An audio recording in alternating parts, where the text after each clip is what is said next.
Bonjour à tous, chers amis, pour Voilà. l'émission Jazz de Radio Semnoz à Annecy. Et là, je suis en connexion avec bien une ville que j'aime beaucoup, qui est Toulon, puisque je suis héroise. Et j'ai la chance de pouvoir interviewer un personnage, un grand monsieur qui a fait beaucoup toute sa vie pour le jazz, qui est lui-même jazzman. Et donc, je veux parler de monsieur Jean Dionisi. Bonjour Jean. Bonjour Christine. Donc, ce monsieur ne vieillit, ne patine. Je vois Jean de temps en temps et il est toujours pareil. C'est Ah, merci, merci. pas un secret dans les belles pierres que je vois derrière toi. Alors, dis-moi, Jean, bon, déjà, une vie de jazz, une vie de jazz. Donc, si j'ai bien compris, trompettiste, corniste, Oui, chanteur, oui, programmateur, cornettiste au départ et puis ensuite trompettiste. programmateur, organisateur. Oui, Participé, on va parler de tout ça, hein, à l'aventure des radios libres. Tu as fait des conférences, beaucoup de conférences sur New Orleans et tu as organisé beaucoup de voyages à New Orleans. Alors, on va c'est d'abord ça. par le jeu du cornet. Oui, le cornet. Oui, tu m'entends là, voilà. Oui, bien sûr. Alors le cornet, ben, ça a été mon premier instrument, comme ça, par hasard. Bon, ben, j'étais intéressé par le jazz. Hein. Le jazz, c'était la musique de mon époque. Lorsqu'on faisait des réunions ou des surprises parties, c'était le jazz. Et puis, j'avais lu le livre de Mesmezro, La rage de vivre. Bon, c'est un livre passionnant qui J'ai une raconte. question. Est-ce qu'on trouve encore ce bouquin pour les gens qui Oui, veulent le lire? oui, bien sûr. Et en plus, il est dans la collection de poche. Donc, c'est vraiment un prix très abordable. Je le recommande. Hein. Bien sûr, ça traite du jazz des années 20 et 30, mais ça permet, il fait un très beau portrait des musiciens de l'époque. Voilà, alors pour en revenir, nous étions imprégnés par cela, les premiers disques de Ciné Béchet que l'on entendait à la radio, de Ciné Béchet, de Louis Armstrong, etc. Et alors, en lisant La rage de vivre, bien sûr, j'étais passionné par Louis Armstrong, par Bix Beiderbecke. Et un jour, en promenant comme ça, je vois dans une boutique de Toulon, tu connais Toulon, alors le quartier, on appelait ça Chicago. C'est un quartier, bon, c'est le quartier où Donc, les marins, chaud, un peu voilà, embêtant. voilà, où les marins venaient s'égayer. Mais dans ce quartier, il y avait une vieille boutique qui était sur le point de fermer et il y avait en vitrine un cornet à piston. Quand j'ai vu ça, ah, tu sais, c'est un peu comme la chanson de Boris Vian qu'interprète Henri Salvador, trompette d'occasion, tu sais. J'ai vu ça et tout de suite, je me Ah suis oui, oui, vu. oui, oui. Ah oui, je me rappelle. Dimanche matin, je vais à Voilà, Saint-Ouen. Et voilà, c'est cela. Et alors, moi, je suis vite retourné au bureau de mon père. Je lui ai dit, voilà, écoute, je voudrais acheter un cornet. Il me dit, pourquoi faire? Et je dis, oui, pour en jouer, bien sûr. Bon, ben, écoute, si ça te fait plaisir, il m'a donné l'argent. Je suis allé acheter le cornet. Et ensuite, comme dans la chanson de Boris Vian, eh ben, tu vois, je suis rentré à la maison, j'ai soufflé dedans et ça faisait rien. Il a fallu attendre des années pour que je puisse commencer à en jouer. alors, Oui. dis-moi, donc, la trompette, donc c'est venu bien après? Oui, la trompette, c'est venu bien après parce que au départ, bon, j'ai commencé par faire du jazz Nouvelle-Orléans et puis finalement, j'ai guère évolué. Mais alors, dans le Nouvelle-Orléans, les musiciens comme Armstrong, comme King Oliver ou Nick LaRocca, ils jouaient tous le cornet. Alors, pour avoir le son, j'étais naturellement attiré par le cornet. Et puis après, bien, ben, Armstrong l'a fait et la plupart des trompettistes ont suivi ce chemin. C'est-à-dire que le cornet, la différence avec la trompette, il a un son beaucoup plus rond, beaucoup plus moelleux, et la trompette est beaucoup plus percutante, tu vois. Alors, Brillant, lorsque brillant, l'on est, brillant. voilà, brillante, lorsqu'on est leader d'un orchestre, eh bien, il faut driver, tu vois, il faut envoyer, et la trompette se prête davantage. Mais j'ai mis du temps à choisir, à Alors, m'orienter vers la trompette. on va revenir à tout ça parce que je fais des interviews Zoom parce qu'en fait, on prend le temps que l'on veut bien. Donc, on Oui. n'est pas limité.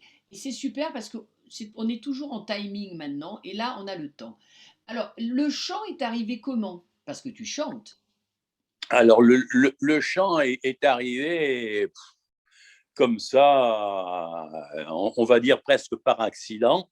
J'avais commencé à chanter un tout petit peu, tout à fait au début, lorsque je jouais avec l'orchestre de Tony Marmottan, qui s'appelait le High Society Jazz Band. Enfin, ça s'appelait même pas encore le High Society Jazz Band à l'époque.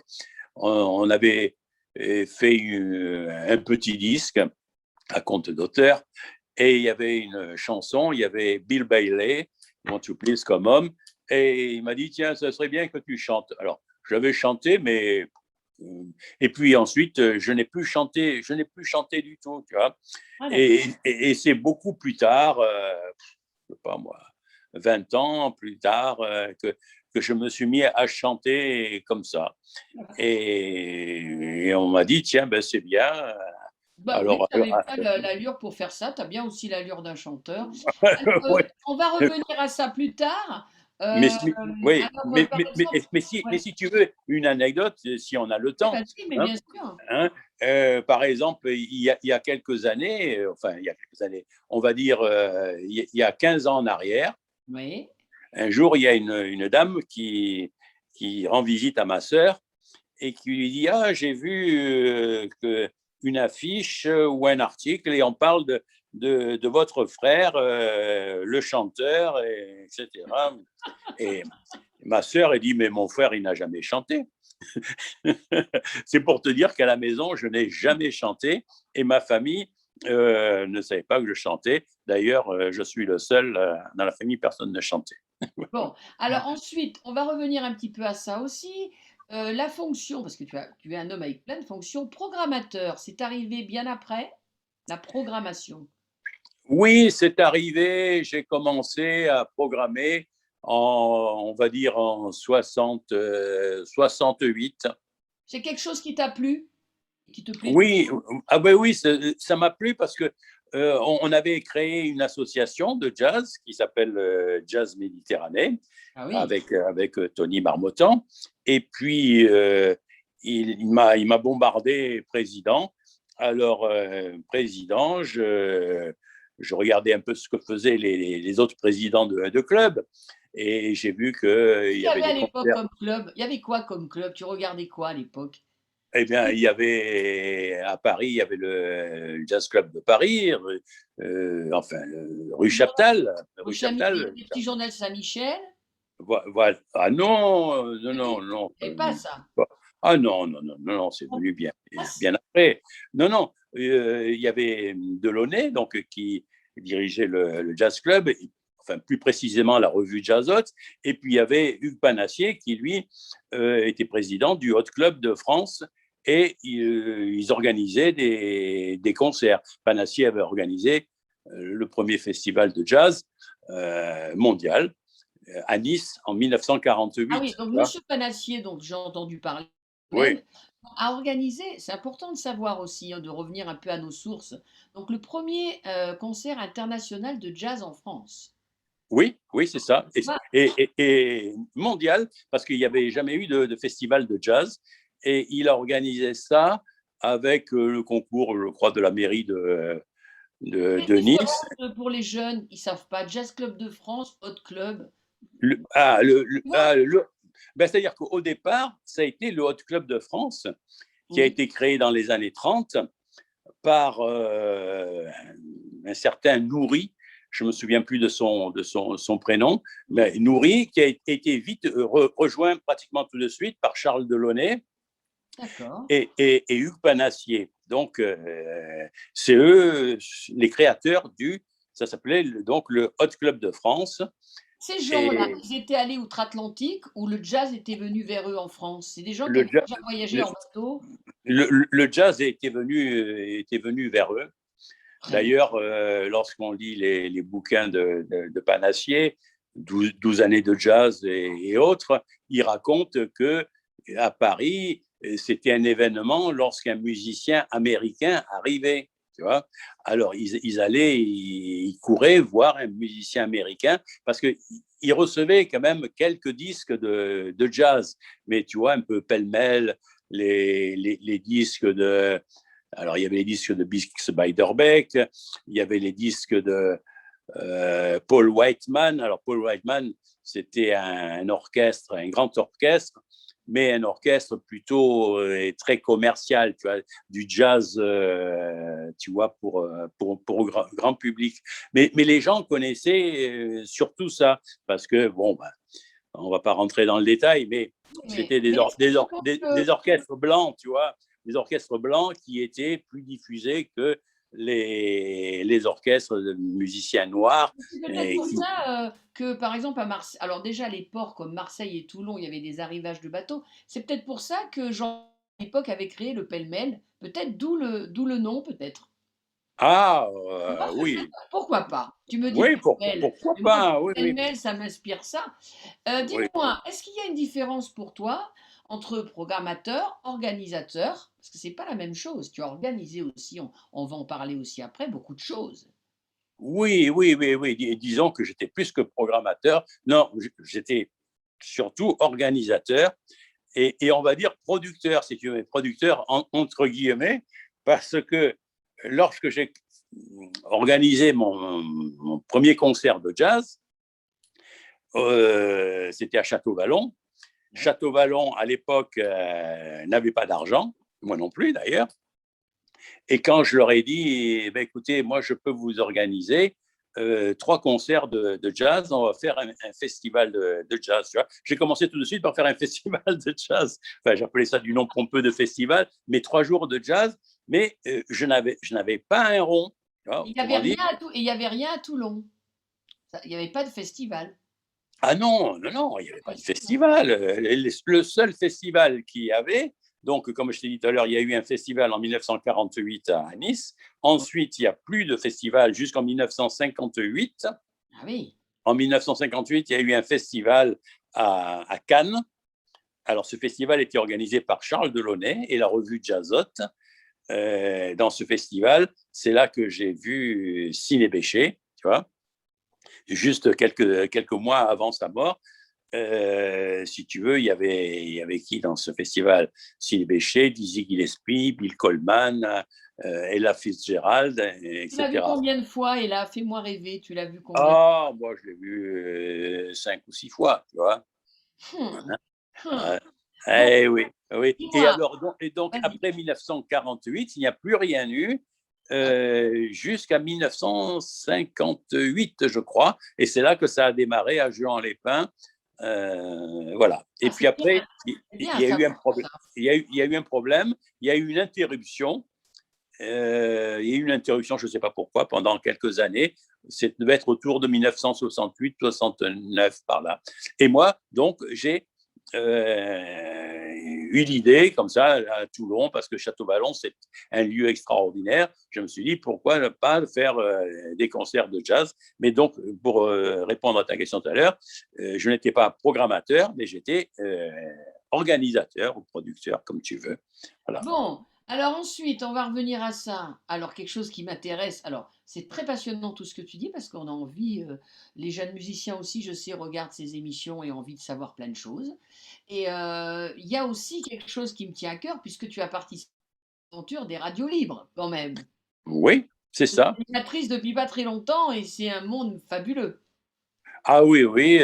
D'ailleurs, c'est marrant parce que c'est hier ou avant-hier, quelqu'un m'a appelé, il me dit, tiens, je suis Gérald, est-ce que tu te souviens de moi? Je dis non. Il me dit, ben oui, on a travaillé ensemble dans les radios libres. Ah, je dis, bon, ben, très bien. Et il me dit, voilà, maintenant je suis à la retraite et je vais refaire de la radio. Est-ce que tu serais d'accord pour revenir faire une émission avec moi, tu vois? C'est pour te dire. Oui, alors donc j'ai participé au début des radios libres à Toulon. Ça fait longtemps? Tu as fait longtemps des émissions de radio? Ah ben oui, ça a duré quand même 2 ans, 3 ans, 3 ans. Oui. Ensuite, Au départ, j'ai démarré, ça s'appelait Radio Mistral. oui, Pour oui, rigoler. Voilà. oui. Et il y a eu, au bout de quelques mois, il y a eu un clash Mmh. et les organisateurs se sont séparés. Alors Mistral est parti et moi je suis resté dans la même radio, mais ça s'appelait Vendès, tu vois. Mon Dieu, c'est pas la même. Alors Mistral, Vendès, et puis Bon, après ensuite j'ai fait Vitamine, tout un tas de alors trucs. ensuite, autre chose, parce qu'après on va redétailler un petit peu, parce que quand même beaucoup de choses. Tu as fait beaucoup de tu es allé alors, combien de fois tu es allé à NOLA, à New Orleans? J'y suis allé 4 fois. Et tu as fait des conférences de ça, pour expliquer comment était la Nouvelle-Orléans et le jazz. Ah ben bien sûr, ça j'ai fait des conférences en revenant, même j'ai écrit un petit reportage sur mon premier voyage à la Nouvelle-Orléans, et qui était quelque chose de fantastique, d'extraordinaire, parce que si tu veux, c'était en 1978, je suis allé Ah à la oui, Nouvelle. oui, oui, oui, Alors on avait fait un voyage avec l'association, mon association Jazz Méditerranée. On était 80, tu vois, 80 personnes. Alors, on a fait un voyage, on est allé à New York, Washington et puis Nouvelle-Orléans. Bon, je vais rapidement, mais comme déjà j'avais organisé pas mal de concerts à Toulon, j'avais reçu pas mal de musiciens américains et on avait lié des amitiés. Ils m'avaient dit, quand tu viens aux États-Unis, tu joues. tu nous préviens, on va s'occuper de toi. Ce qui fait que quand je suis arrivé, quand on a organisé le voyage, j'ai repris contact avec ses amis, si tu veux, à New York avec Oliver Jackson, par exemple, le batteur, avec Panama Francis. Et quand il est arrivé, ils nous attendaient, ils nous ont emmenés à droite et à gauche dans tous les endroits qu'il fallait voir, les cabarets, et même ils nous ont emmenés à Harlem. Ton On a premier pris le. pas, ton premier pas sur le sol américain a été New York. Ah, oui, oui, voilà. Et alors, donc, je te dis, ils m'ont emmené à Harlem, etc. J'ai été reçu, je suis allé manger chez Panama Francis, etc. Mais le clou, si tu veux, ça a été à la Nouvelle-Orléans. On est arrivé à la Nouvelle-Orléans en avion sur le coup de 11 heures du soir. On était tous crevés. Et lorsqu'on débarque, Tu peux pas on tout. entend, on entend à l'aéroport, qui s'appelle maintenant l'aéroport Louis Armstrong, à l'époque, il ne s'appelait pas Louis Armstrong. On débarque là, qu'est-ce qu'on entend? Un orchestre de jazz qui jouait. Eh bien, figure-toi, c'était un trompettiste qui s'appelle Wallace Davenport.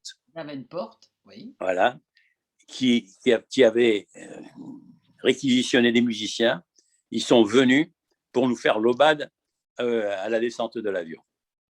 Alors ça, c'est quelque chose, tu sais, une Ah, émotion. mais c'est comme un baptême pour un musicien de jazz. Hein. Oui, oui, on est arrivé là, on est resté sidéré, sidéré. Et puis ensuite, il nous a promenés dans les lieux, etc. C'était. En fait, moi, on est allé faire des conférences à la Nouvelle-Orléans et jouer. Mais moi, ça fait quoi? Première fois il y a 6 ans, et puis là, c'est il y a 2 ans. Donc, c'est bien après Katrina. C'est nouvelle New Orleans. C'est pas pareil, c'est Ouais, différent. Donc, les musiciens, moi, j'ai connu des musiciens qui sont allés comme toi bien avant et m'ont dit, bon, il y a des choses quand même. L'ambiance est toujours incroyable puisque ça joue 10h30 du matin. Du oui. matin. Mais quand même, il y a quand même cette ambiance, c'est vrai que l'ouragan aime beaucoup, fait beaucoup de mal. Oui, bien sûr. Moi, je suis plus retourné depuis Katrina. Tu vois. Ah oui, d'accord. Moi, j'ai fait après. Moi, j'ai vécu un ouragan là-bas, si tu veux, si on peut appeler ça un ouragan. C'est qu'en 2001, je fais un voyage avec, en encadrant aussi, un groupe. Ouais. Et là, c'est pareil, on fait à peu près le même itinéraire, New York, et on arrive à la Nouvelle-Orléans, etc. Là, à l'époque, il y avait un musicien français installé là-bas, Jacques Gauthier. On allait le voir et il nous guidait, c'était formidable. Et alors, donc, on fait notre voyage à la Nouvelle-Orléans, et la veille du départ, on est dans le hall de l'hôtel. Et qu'est-ce qu'on voit sur la télévision? Tu sais, on voit des immeubles qui brûlent, là, comme ça, tu sais. Et on croyait que c'était un film, tu sais, la tour infernale ou des choses comme ça. Et, oui, et c'était les attentats. Et on devait partir le lendemain. Oh là Et là. alors, évidemment, le lendemain, lorsqu'on est allé à l'aéroport, on nous a refoulés. On a dit non, vous ne partez pas, vous retournez, etc. Bon, je me suis arrangé avec l'agence. On a été logé dans d'autres conditions, etc. Je t'en passe. Mais côté bénéfique, c'est que je suis resté une semaine de plus à la Nouvelle-Orléans, tu vois. Et le côté bénéfique, c'est que tous les soirs, j'allais rejoindre mon copain Jacques Gauthier, qui avait un petit orchestre. Et il jouait dans Bourbon Street chez Fritzl. Et alors, comme il jouait en trio ou en quartet, il me disait viens, viens, viens, tu me rends service. Et alors, comme ça, je venais et moi, je jouais avec lui. Donc, encore un souvenir, tu vois. Bon, Euh, OK. Alors dis-moi, tu es né en Corse. D'abord, est-ce que tu as joué non, en non, Corse? non, non, non, non, je ne suis Tu es pas pas né né en en. Corse, mais tu as vécu en Corse? Ah oui, oui, bien sûr, oui, parce que mon père est en Corse. Bien sûr, la Corse, c'est très important. Toi, tu es quelqu'un de métissé, donc tu n'es pas né en Corse. Non, voilà, ben, je suis né en Afrique. Très bien. Et à la Corse, bon, tu es né en Corse, mais dis-moi, c'est quoi, pour les gens qui savent pas, qu'est-ce qui se passe en jazz en Corse? Avant, il se passait beaucoup de choses aussi? Alors, pas grand-chose. Aujourd'hui, vraiment pas grand-chose. Si tu veux, le jazz, ça n'est pas la culture corse. En Corse, c'est très, très beau, les chants polyphoniques, voilà, c'est ça. Alors, heureusement qu'il y a les étrangers, tu vois, l'été, dans les camps de vacances, et c'est la clientèle pour nous, pour jouer du jazz. Moi, j'y vais enfin, j'y vais pour faire du jazz depuis 6 ans, tu vois, chaque année. J'y vais pendant une semaine dans les villages de vacances qui nous reprennent chaque année. Mais la grosse clientèle, ce sont les étrangers, les Allemands surtout, les Hollandais. Voilà. Alors dis-moi, dans toute ta carrière, tu as fait beaucoup de disques? Non, non, non, très peu. Tu as beaucoup joué? Tu as beaucoup Oui, joué, ouais. oui. Tu as fait beaucoup de concerts, mais c'était pas l'époque du disque à l'époque. Allez, jusqu'à quand, d'après toi, en France, même à Toulon, tout ça, ça a beaucoup joué? Jusque dans les quelles années où il y avait beaucoup de gigs? Eh bien, écoute, on va dire à Paris, moi, je pense que c'était bien jusqu'en 80, à peu près. Voilà. Moi, quand je montais à Paris, chaque année, avec mes frères, on allait passer une semaine à Paris, bon, pour visiter, etc. Ouais. Mais tous les soirs, moi, je leur disais, bon, moi, je sais où aller. Tous les soirs, j'allais dans les boîtes. Et Mmh. alors, c'était extraordinaire. Alors, le petit journal, tout ça, ça n'existait pas. Ça n'existait pas. Il y avait la Huchette, il À y la avait, Huchette, il y avait la Huchette. il y avait la Huchette, il y avait les Trois Maillets. Voilà. Ah oui. Alors, les Trois Maillets, je crois que ça existe toujours. Ouais, ouais. Alors, les Trois Maillets, moi, j'ai vu Bill Coleman, Mesro, Jimmy Rushing, enfin, tu vois, des choses comme ça. Et puis après, il y avait le club Saint-Germain, rue Saint-Benoît. Ah oui. Là, j'y ai vu Grappelli. Bon, c'est pas extraordinaire, mais enfin, je veux dire, c'est pas exceptionnel plutôt. Voilà. Et j'ai vu Lester Young. Ah, c'était Ah ça, c'est exceptionnel. voilà, j'étais assis là, en train de regarder Lester Young, et derrière moi, il y avait un gars qui n'arrêtait pas de parler, c'était Stéphane Grappelli, tu vois.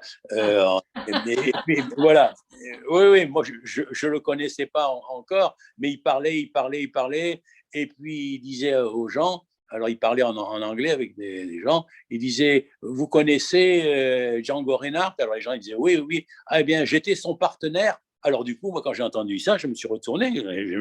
Et c'est là que j'ai vu que c'était Grappelli, parce que j'ai entendu son partenaire, le partenaire de Django, j'en connaissais qu'un, c'était lui. Ouais. Mais voilà, alors je sortais de là. Et puis après, je sortais et j'entendais du jazz dans les trucs.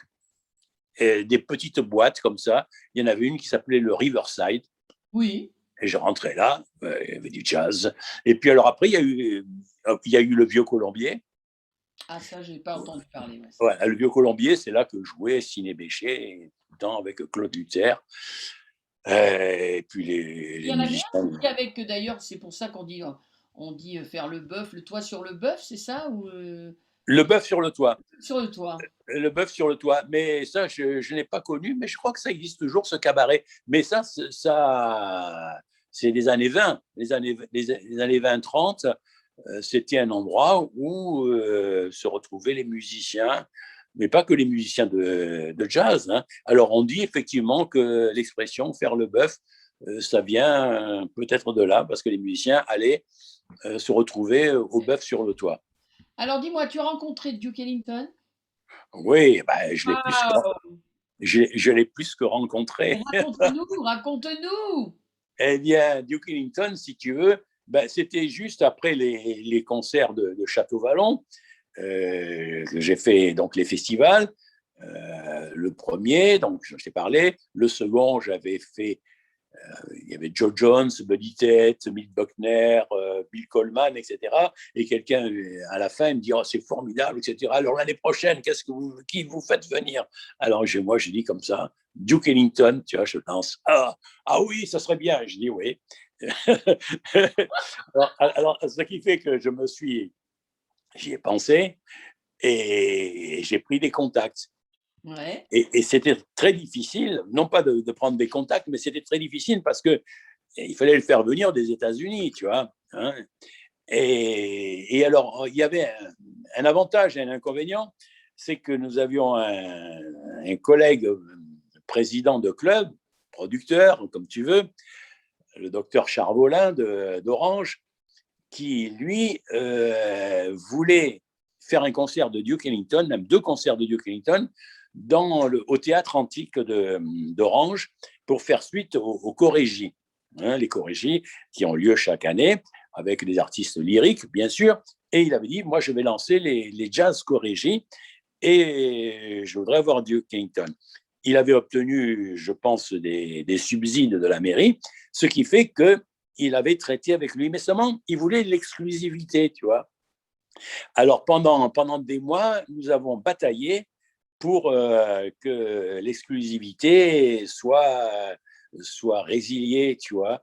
Alors, grâce à Simone Ginibre et George Wayne, qui étaient les impresarios pour la France, au dernier moment, ben, ils ont, comment dirais-je, pour employer une expression triviale, ils ont fait marron Charvolin parce que du coup, il y a eu des trucs. Mais voilà, Quel voilà. genre de monsieur, le Duke? Intéressant, monsieur réservé, un monsieur comment? Quel genre de monsieur? Réservé, mais réservé, on va dire royal, tu vois, type une classe, une grande classe, mais aussi une grande simplicité. Moi, je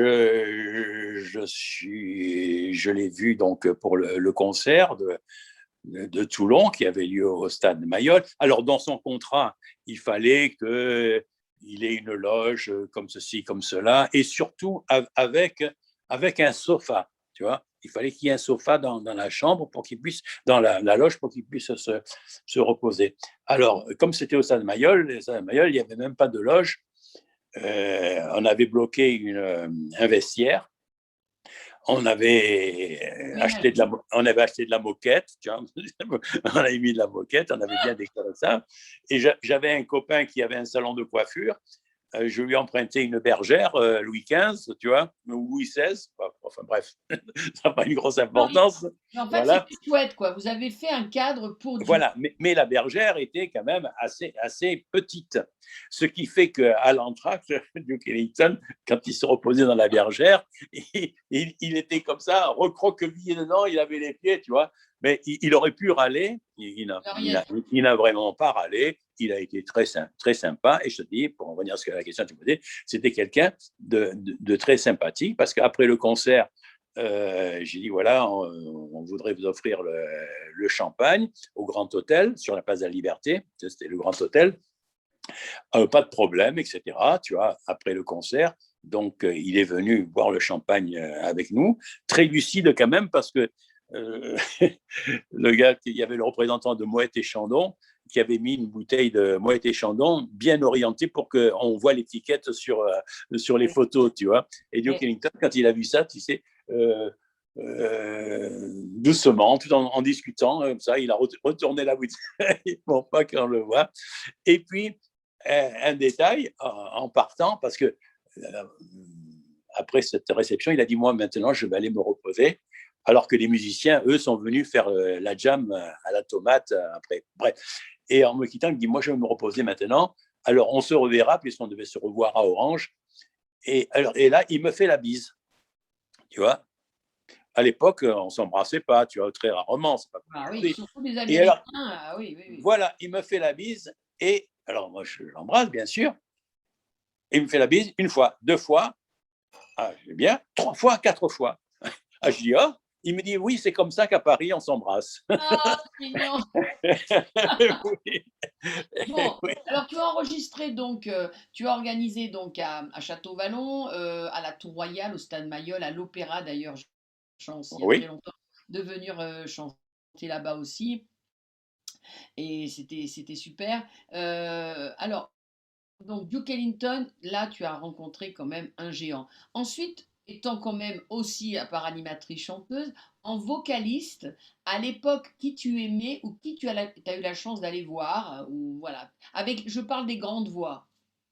Bah, les grandes voix, bah, Ella Fitzgerald, hein, parce que Billie Holiday, je n'ai pas eu la chance de la voir, elle est morte. Alors, et là, tu l'as vu plusieurs fois, il y a une évolution. Enfin, elle a Oui, vieilli. La je, première fois que tu as vu Ella, tu avais quel âge? ben, et là, la première fois que je l'ai vue, c'était en 1969. Très bien. Hein, voilà. Elle était Et bien, elle était bien encore. ah oui, non, mais elle était bien, elle était extraordinaire. Elle était accompagnée par Tommy Flanagan, et je te prie de croire que ça tournait, et elle avait vraiment de la verve. Et c'était à Saint-Tropez. C'était à l'occasion des, oui, chaque année, il faisait des concerts. Il profitait des artistes qui venaient au festival de Jean Lépin, et il est programmé à Saint-Tropez. Et c'est là que j'ai rencontré pour la première fois euh, son impresario, Oui, Norman Granz, oui. qui m'a été présenté, ou plus exactement, on m'a présenté à lui.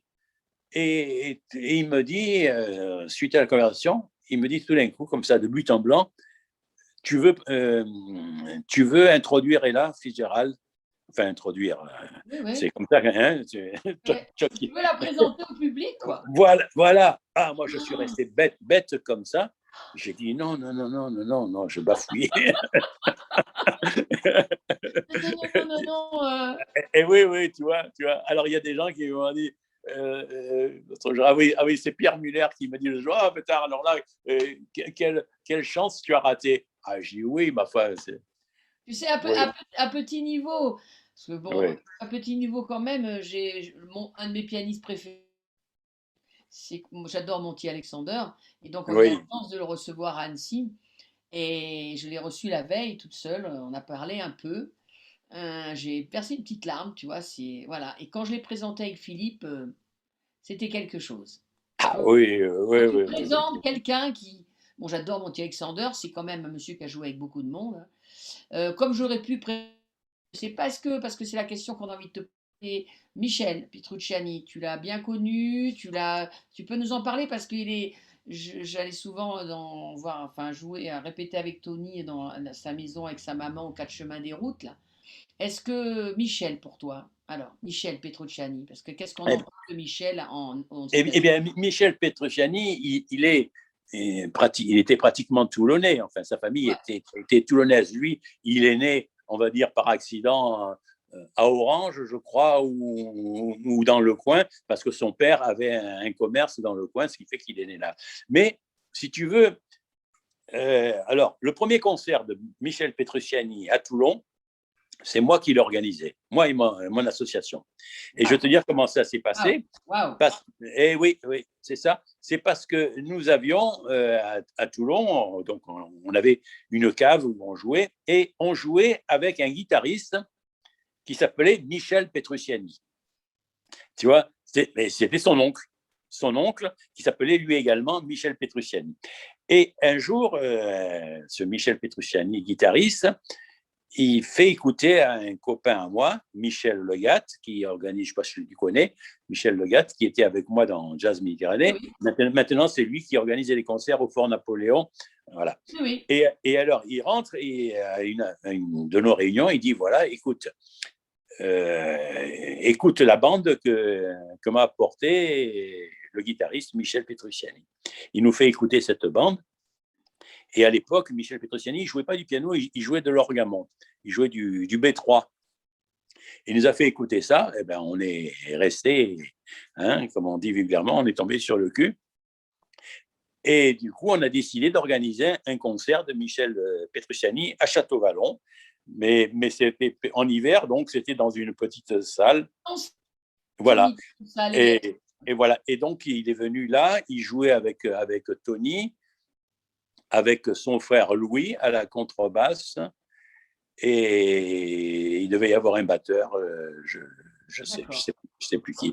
Ah, Et il donc ça, n'était c'est le pas premier très connu, concert. là. Il n'était pas très connu. Ah ben non, il était inconnu. Ah là là, Inconnu.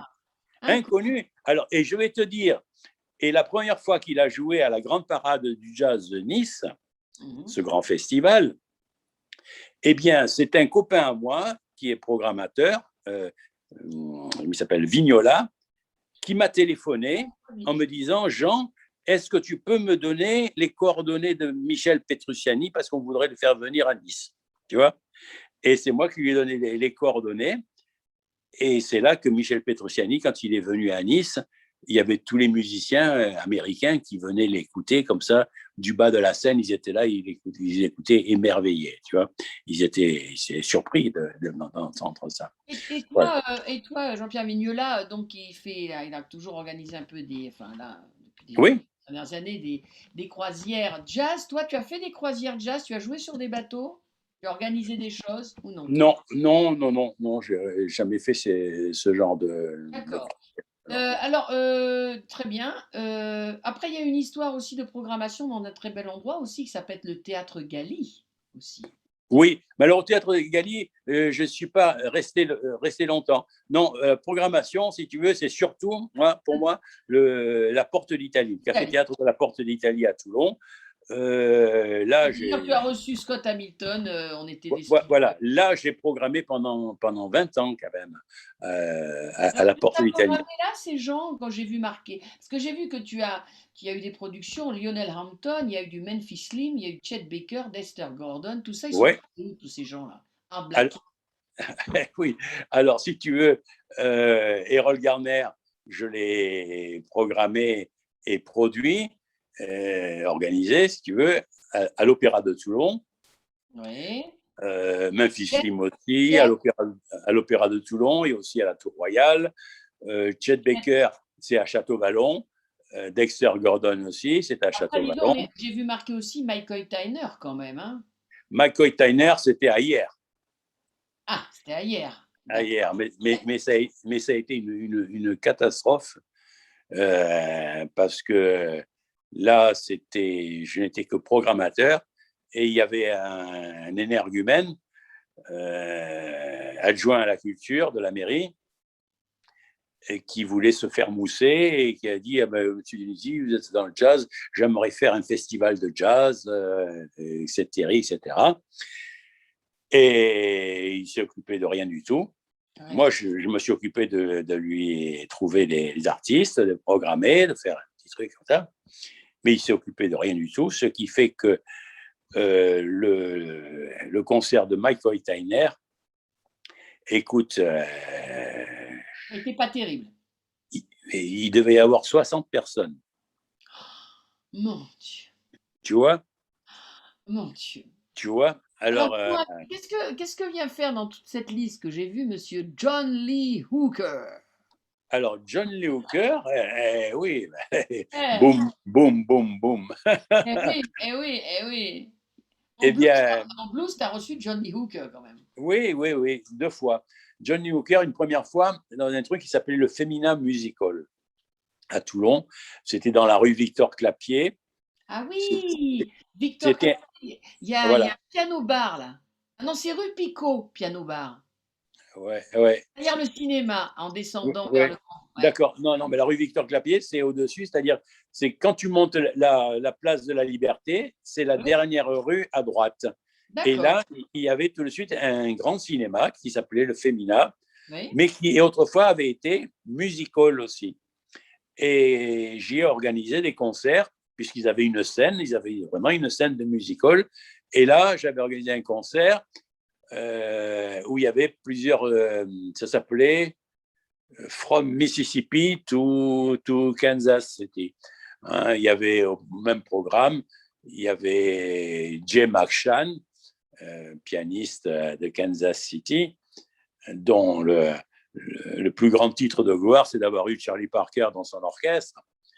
Et oui, Pas et mal. puis, et oui, oui, oui, Jay Bon, McShann. Voilà. Et donc, il y avait Eddie Vinson pour le blues du Texas, merveilleux. Et il y avait John Lee Hooker. Ça a été la première fois qu'on a vu John Lee Hooker. C'était donc au Femina Musical. Et alors, évidemment, là, rien que le nom de John Lee Hooker, ça a rempli la salle, tu vois. Parce que les gens, ils disaient Shake It, non, c'est comment ça s'appelle? Oui, Shake It Baby, Shake It Baby. Shake it, baby. Ouais. Ouais. Ah, waouh, waouh, waouh, waouh. Dis-moi, bah ça, tu sais, c'est comme B.B. King, tout ça, c'est énorme. Alors, dis-moi, donc, une vie remplie de jazz, Oui. t'aurais aimé encore faire des choses en jazz, t'aurais aimé voir ou encore des choses ou faire des choses ou t'as encore des choses que tu vas faire parce que il y a encore des choses tu sais, c'est comme le petit garçon qui dit à sa maman, maman, plus tard, je veux être musicien. Quand je serai grand, elle lui dit, mais ça, c'est incompatible, mon chéri. Alors dis-moi, est-ce que tu as encore une folie dans ta tête là? Il y a des choses que tu regrettes un peu de ne pas avoir fait quand même, ouais, et puis il y a des choses que tu aimerais encore faire, et puis est-ce que tu voudrais écrire un bouquin, ou tu voudrais refaire un peu de radio? Alors, écoute, il y a une chose que je regrette, c'est de ne pas avoir pu approcher Louis Armstrong, tu vois. Ah, Ah oui, ça ah, c'est là. ah, Bon, et je l'ai vu en concert, mais mais j'aurais aimé, disons, passer du temps avec lui comme j'ai passé du temps avec avec Errol Garner avec Duke. ou Duke Ellington que j'ai suivi pendant 3 jours pendant sa tournée en France, tu vois. J'ai mangé avec lui, etc., tu vois. Et Louis Armstrong, ben, ça, c'est un regret. Un autre regret, c'est peut-être d'être né si tard, parce que j'aurais aimé connaître la grande époque du jazz. Hein, quand on lit les bouquins, on voit ce qui se passait en 1930, c'était extraordinaire. Hein. Il y avait du jazz à tous les coins de rue, hein, toutes les boîtes, etc. Alors D'accord, donc ça, en fait, ça c'était. c'est quand même de la fréquentation de tous ces maîtres et de tous ces monstres, quoi. Oui, oui. Alors ça, c'est le regret. Après, oh, bah, Oh tu me non, parles d'écrire un bouquin. Ouf. mais ça serait Alors, on me demande souvent, parce que tu sais, tu as sûrement vu, là, je fais quelques petits commentaires sur Facebook quand je mets des photos, etc. Je mets quelques commentaires. Alors, les gens me disent, ah, tu devrais écrire un bouquin, etc. Oui, j'ai quelques anecdotes, mais c'est rien du tout à côté de, je vois, il y a quantité de personnes qui ont rencontré des musiciens, qui les ont côtoyés. Euh, Alors, tu sais, Alors regarde, dis-moi. Oui, oui, vas-y, vas-y. Claude Carrière qui vient de mourir, Oui. eh ben, tu vois, tu lis son interview, là, hein, c'était extraordinaire. Bon, ben, à Qu'est-ce que c'est côté, chez toi qui a le plus de valeur au point de vue jazz? Chez toi, un objet, un disque, un papier, un instrument. Qu'est-ce que chez toi il y a le plus de valeur pour toi dans ta maison en qu'est-ce jazz? qu'il y a, qu'est-ce qui a le plus de valeur? Un papier, un objet, un instrument, quelque chose qui te rappelle quelque chose qui est très vieux ou quelque chose qui a appartenu à quelqu'un. Il y a quelque chose que tu aimes beaucoup, enfin quelque chose que tu tiens vraiment chez toi, ou ton instrument, enfin, tu vois. Oui, oui, bien sûr. Non, disons, je tiens à dire, oui, ce que je regrette, c'est ce que je n'ai plus, tu vois. Ah, d'accord. Bon, enfin, je ne sais pas si ça peut, Non, non, si d'accord, tu ok. peux le noter. Non, par exemple, tu vois, j'avais, c'était dans les années 50, j'avais acheté, au cours d'un voyage en Suisse, j'avais acheté, c'était au début, je m'initiais au jazz, j'avais acheté le dictionnaire de jazz de Hugues Panassier. C'était le premier dictionnaire qui existait. Alors, j'avais acheté ce dictionnaire et pour moi, ça a été ma Bible. Tu vois, je le lisais tous les soirs. Bon, très bien. Mais il n'y avait pas que ça. Alors, il y avait des photos, très bien. Et ce dictionnaire, je ne sais pas pourquoi, mais comme je l'avais souvent avec moi, j'ai commencé à le faire signer par des musiciens que j'ai reçus, tu vois. Et alors, dans ce dictionnaire, j'avais les signatures Roll Garner, de Lionel Hampton, Oh là là, etc., etc. Et avec un mot gentil, merci Jean, amitié à toi, à ta famille, etc., tes enfants, des choses très personnelles. Et alors, c'est pour ça que je disais, je ne sais pas si tu peux en parler, eh bien, ce dictionnaire, quand j'ai divorcé, au cours d'un de mes divorces, parce que j'ai divorcé plusieurs fois, malheureusement, eh ben, tu as suivi les ma, évolutions du dictionnaire? ma femme, pour m'embêter, eh ben, qu'est-ce qu'elle a emporté? Elle a emporté ce dictionnaire pour m'embêter, tu vois. Eh, Et ça, vraiment, c'est ça, c'est. important pour toi. Et Ouais. oui, ça c'est une grande blessure, tu vois. Bon, dis-moi, qu'est-ce que tu fais maintenant à Toulon? Qu'est-ce que je. Maintenant, Eh qu'est-ce ben, eh qui ben, cogite dans ta tête? eh bien, écoute, moi, à Toulon, ce qui m'intéresse maintenant, tu vois, enfin, ce qui m'intéresse, je me replie un peu sur moi, si l'on veut. Je me replie sur mon orchestre parce que maintenant, d'organiser des concerts, ça devient de plus en plus difficile. Et puis, il y a beaucoup de gens aussi qui les organisent.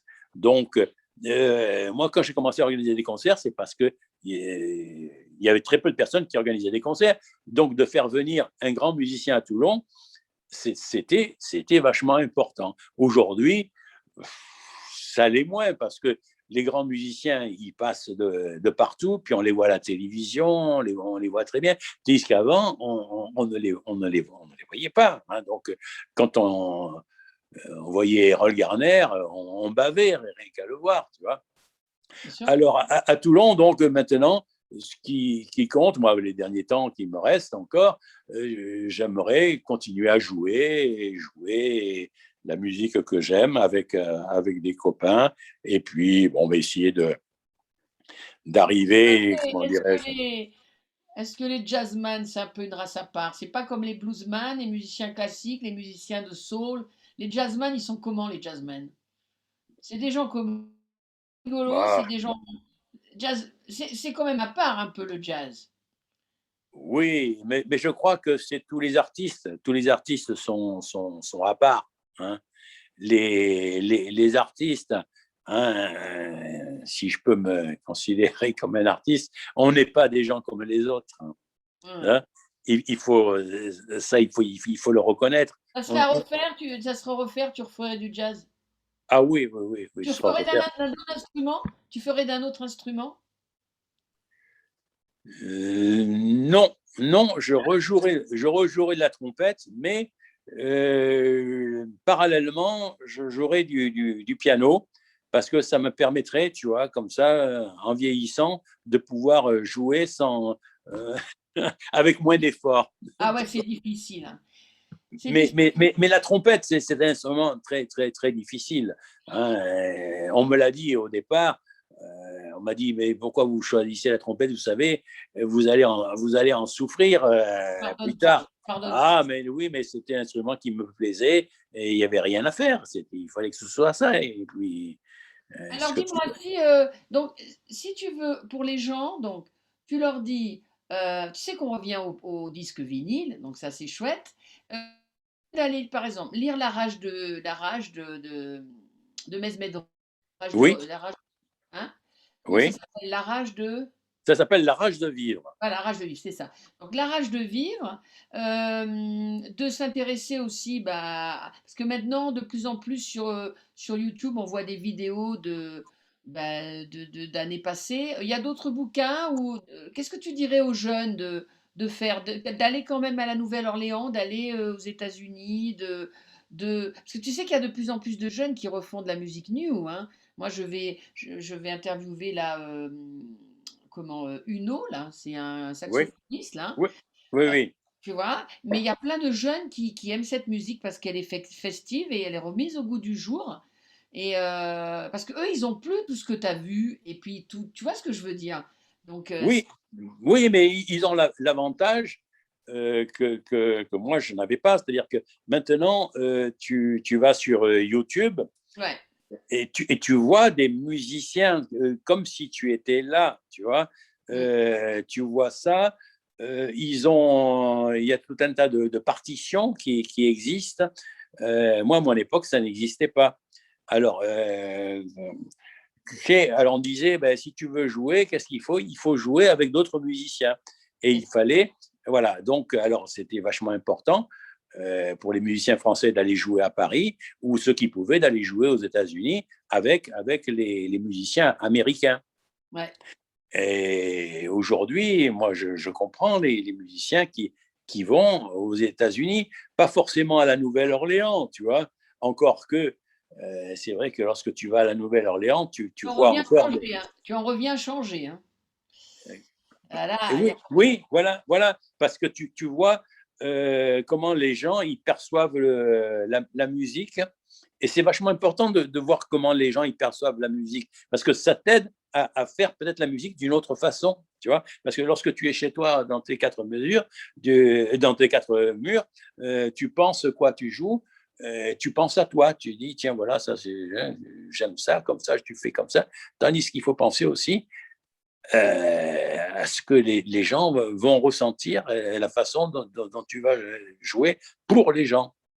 bon. Et la Nouvelle-Orléans, c'était extraordinaire parce que tu vois, c'est un peu comme, je ne sais plus qui c'est qui racontait ça dans un bouquin, qui disait qu'à cette époque-là, quand on rentrait dans un cabaret, du portier jusqu'au gars qui servait les boissons, la fille du vestiaire, les machinistes, tout le monde tout le monde vibrait au OK. rythme du jazz. Voilà. Bon, Il y alors avait monsieur Jean une ambiance. Dionisi, es-tu grand-père? Oui, je suis grand-père, oui. Est-ce que ça joue de la musique? Eh bien, écoute, j'ai été très ému très récemment parce que j'ai ma petite fille qui, je ne veux pas dire qu'il s'est mise à la guitare, parce que ça fait longtemps qu'elle a une guitare, mais elle s'est remise à la guitare. Voilà. Parce que j'avais acheté une guitare il y a peut-être une quinzaine d'années. Elle a 30 ans, hein, ma petite fille. Oui, Hein, mais bon. voilà. Et depuis quelques mois, elle s'est remise à la guitare. Et l'autre jour, elle m'a fait écouter, comme ça, elle m'a envoyé une vidéo et je suis resté comme ça, je suis resté baba. Voilà. Alors, Donc, elle aime jouer des trucs folk, bluesy, enfin, tu vois, et elle chante. Et comme ça, elle me dit, j'ai jamais appris à chanter. Et mais, je lui dis, mais c'est formidable, tu n'as jamais appris, mais voilà, tu sais chanter. grand-père. Voilà. Dis-moi, on te trouve sur internet, j'ai vu, il y a plein de photos de toi. Tu as un site? Est-ce que tu as un site? Oui, j'ai un Non. site, oui. Oh, d'accord. Tu as un site, tu es sur YouTube. J'ai vu qu'il y avait des articles sur toi. D'ailleurs, je Oui, oui, oui. peux. Bah, Donc, j'ai un site qui s'appelle Jean Dionisi Jazz Band. Voilà. parfait. Donc, tu as tout ce qu'il faut. Et tu es sur Facebook. Et ben, tout ce qu'il faut. Et moi, Oui, les gens qui vont voir l'interview, appelez les gens oui. et vous pouvez papoter avec lui parce que depuis 2 jours, Jean Dionisi a Zoom. Ben, voilà, oui, oui. Grâce à Christine Marion.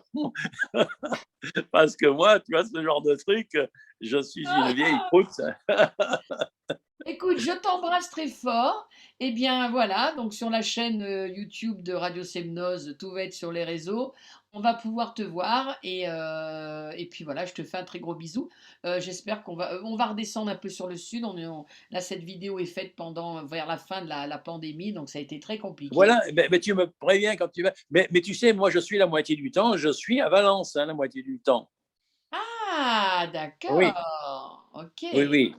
Ben oui. Bon, alors écoute, je te fais un gros bisou, merci beaucoup. Alors comme je dis toujours, je vais arrêter l'enregistrement et on va se faire un bisou virtuel pour que personne ne voit juste après. Merci Jean, D'accord. merci. Allez, au revoir, merci.